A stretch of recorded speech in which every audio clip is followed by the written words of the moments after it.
Bienvenidos a Madrid Direct. Hoy vamos a hablar con Joaquín Jiménez, magistrado del Tribunal Supremo, sobre delincuencia financiera y la evolución de algunos conceptos jurídicos que permiten al sistema de justicia penal español luchar de manera más eficaz contra los casos de evasión y fraude fiscal.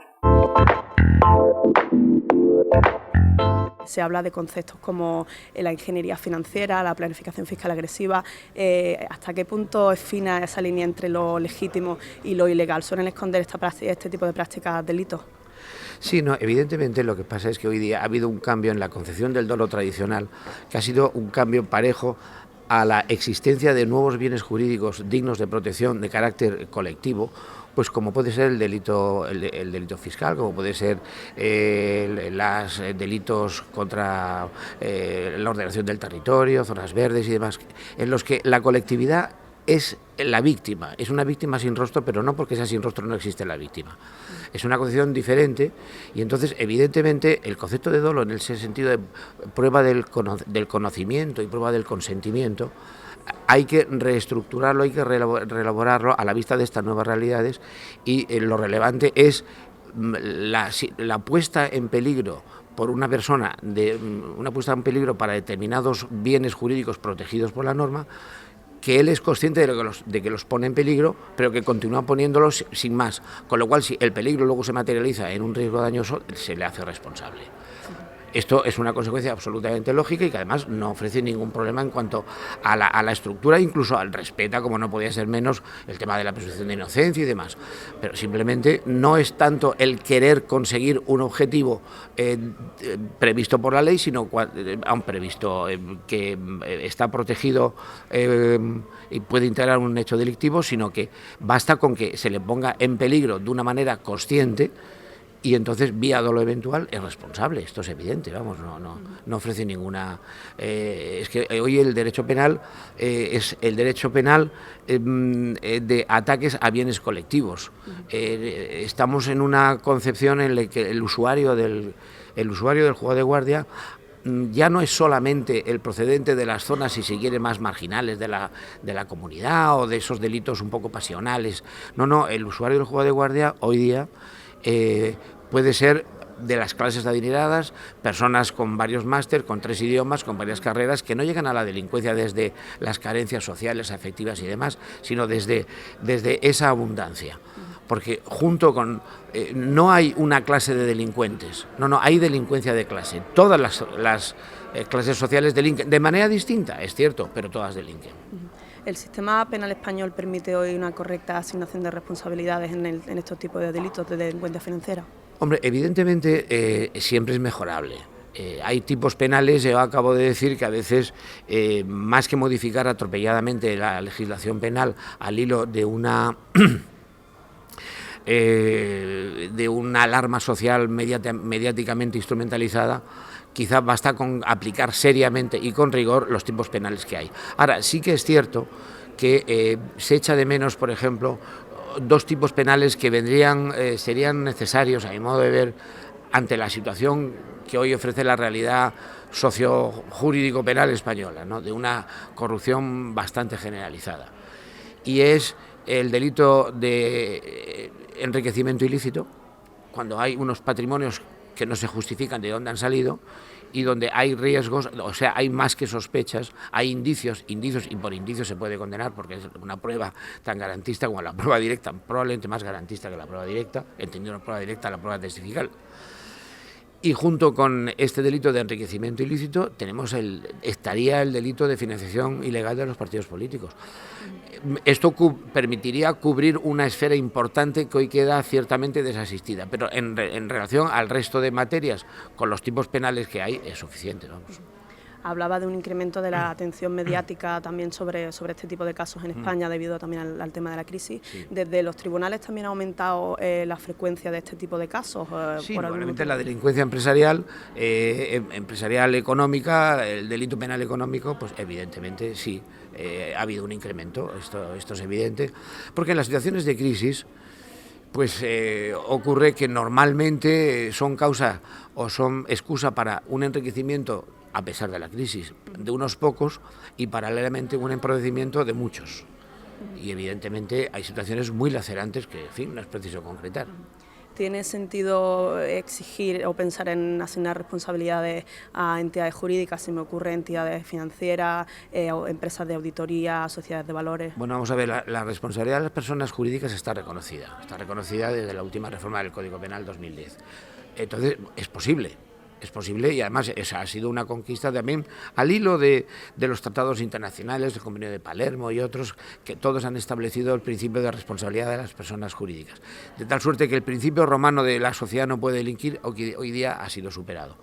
Esto ha cerrado una posibilidad, pero esta responsabilidad de las personas jurídicas ha dejado absolutamente en su sitio la responsabilidad física. La persona jurídica es un ente, una persona jurídica no sale, no toma un café, es alguien que actúa por ella. Entonces, de lo que se ha tratado con la responsabilidad es dejar indemne la responsabilidad de los realmente responsables del hecho de donde se deriva el hecho delictivo, sea cual sea su situación en el organigrama empresarial. Hay que ir a la situación de dominio de hecho. ¿A quién se le tiene que atribuir la responsabilidad del vertido? ¿Nos vamos a quedar solamente con el guarda jurado que levanta el tablacho por la noche y contamina, o habrá que ir más arriba? Evidentemente habrá que ir más arriba. ¿A quién? Entonces, esto es una labor difícil, porque en estos casos la atribución de la responsabilidad a la persona que dio la orden, en fin, es una carrera de obstáculos, porque siempre hay sociedades pantalla, hay una opacidad, hay una serie de vericuetos que de alguna manera obstaculizan el avance de la instrucción.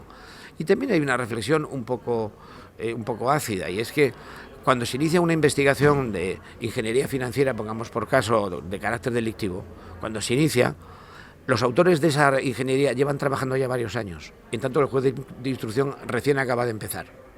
Por lo tanto, y tiene que ir averiguando, ir sorteando toda una serie de mecanismos que van obstaculizando. Y esto, pues, lleva su trabajo, y en ese sentido, pues también hacen falta dotaciones al sistema judicial serias, de personal experto. Esto se quiere hacer, bueno, en fin, yo creo que la situación actual es manifiestamente mejorable. En el ámbito de la asignación de las responsabilidades individuales, en España, en algunos de esos casos que acaparan gran atención mediática, vemos a procesados eximir argumentos del tipo, pues yo desconocía, no estaba al tanto. ¿Sirven esos argumentos para reducir la responsabilidad? Hombre, yo creo que el yo desconocía, yo no sabía, yo tengo la conciencia tranquila, supone una situación de acorchamiento de su propio nivel de autoexigencia y de autocrítica, porque quien le debe juzgar no es su conciencia. Es la voluntad, la conciencia de la ley entendida como voluntad colectiva. Por eso para empezar. En cuanto a yo no sabía, pero usted debía saber, hay unos delitos que son infracción de un deber de estar en posición de garante, de estar controlando. ¿Qué pasa cuando los sistemas de control no funcionan? Porque estamos ante un control absolutamente ineficaz, puramente teórico, puramente de fachada. Pues habrá que reflexionar sobre esto.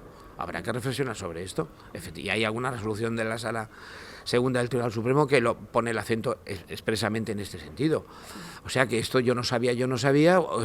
Si la cuestión no es cuestión de saber, es que usted debió de saber, debió de conocer por sus conocimientos y por la situación que ocupaba en el organigrama de la empresa. Debió de conocer. Y si no quiso conocer es porque no quiso conocer y sin embargo se quiso beneficiar. Pues esto gratis no parece que deba de ser. Hablaba desde el dolo, en la ponencia también ha mencionado el concepto de ignorancia deliberada. ¿Ayudan la evolución de este tipo de conceptos jurídicos a luchar contra la delincuencia financiera? Sí, más o menos, no es un hallazgo, es un término muy mediáticamente, pues que es el que se utiliza.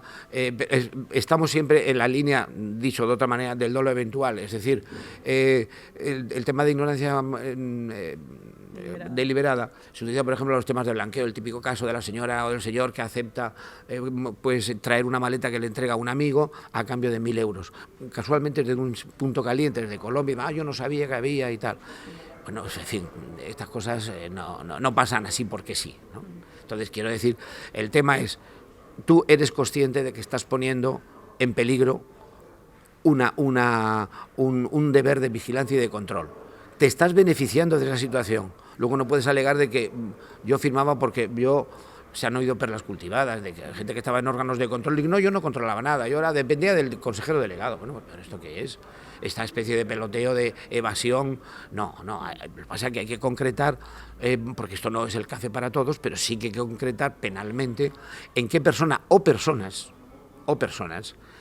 hay que responsabilizar de la situación a la que se ha llegado. Esto es evidente, y es una labor de bisturí,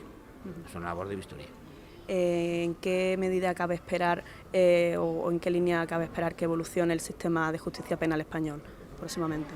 Hombre, yo creo que debe de evolucionar hacia una mejor dotación. Una mejor dotación posibilitaría una mayor rapidez en los procesos, no se pueden eternizar.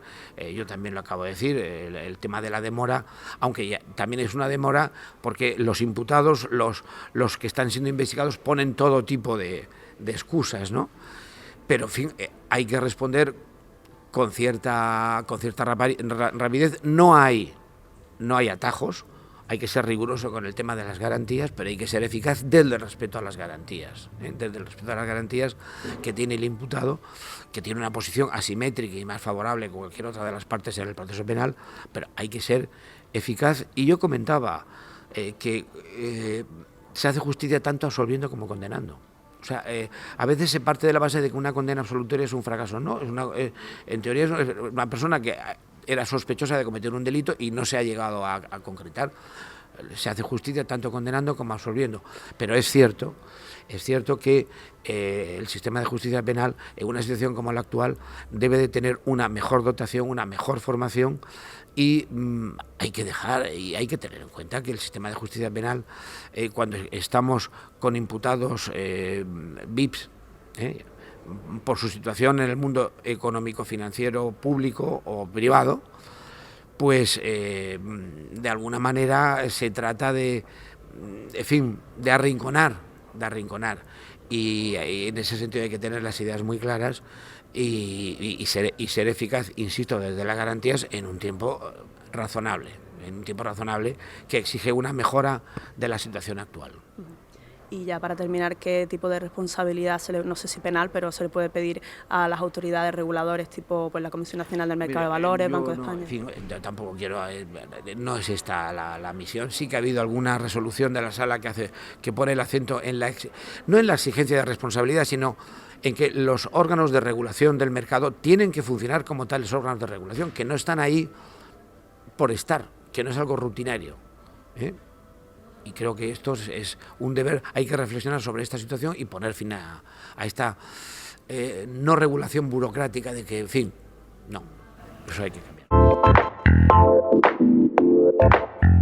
Muchas gracias, Joaquín Jiménez, magistrado del Tribunal Supremo, por atendernos. A ustedes les despedimos hasta la próxima edición de Madrid Direct, aquí en Dukascopy TV.